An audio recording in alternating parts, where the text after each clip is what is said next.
Hello, চলে এসেছি একটা নতুন ভিডিও নিয়ে। Narration on exclamatory sentence. Exclamatory সেন্টেন্সের উপর ন্যারেশন চেঞ্জের রুলসটা কি? রিপোর্টিং ভার্বের সাবজেক্ট বসবে। রিপোর্টিং ভার্বটি অর্থানুযায়ী এক্সক্লেইম উইথ ওয়ান্ডার, জয় অথবা সরো হবে। রিপোর্টিং ভার্বের অবজেক্ট বসবে। আমরা আগেই জেনেছি ন্যারেশনের দুটি অংশ, রিপোর্টিং ভার্ব ও রিপোর্টেড স্পিচ। প্রথমেই রিপোর্টিং ভার্বের সাবজেক্ট বসবে। 2 নম্বর, রিপোর্টিং ভার্বের যে ভার্ব সেটা অর্থ অনুযায়ী ওয়ান্ডার, এক্সক্লেম উইথ ওয়ান্ডার, জয় অথবা সরো হবে। রিপোর্টিং ভার্বের অবজেক্ট বসবে। লিঙ্কার দ্যাট বসবে। 5 নম্বরে রিপোর্টেড স্পিচের সাবজেক্ট বসবে। নেক্সট, রিপোর্টেড স্পিচের ভার্ব বসবে। রিপোর্টিং ভার্বটি পাস্ট টেন্স হলে টেন্স চেঞ্জ হবে।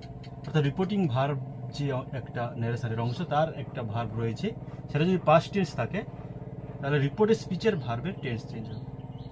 কোন টেন্সে হবে সেটা একটা ভিডিওতে দেওয়া আছে, আপনারা দেখে নেবেন। লাস্ট পার্ট বসবে। মনে রাখতে হবে রিপোর্টেড স্পিচের প্রোনাউন ও টেন্স চেঞ্জ হবে। ন্যারেশন চেঞ্জের ক্ষেত্রে রিপোর্টেড স্পিচের প্রোনাউন ও টেন্স চেঞ্জ হবে। প্রোনাউনের টেন্সের নিয়ম এবং টেন্স চেঞ্জের নিয়মও আমি একটা ভিডিওতে আপলোড করেছি, সেটা আপনারা দেখে নেবেন। Example, the boys said, comma inverted comma শুরু, hurray we have won the match.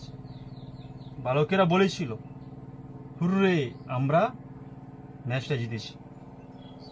আমরা ইনডাইরেক্ট স্পিচে কি করব?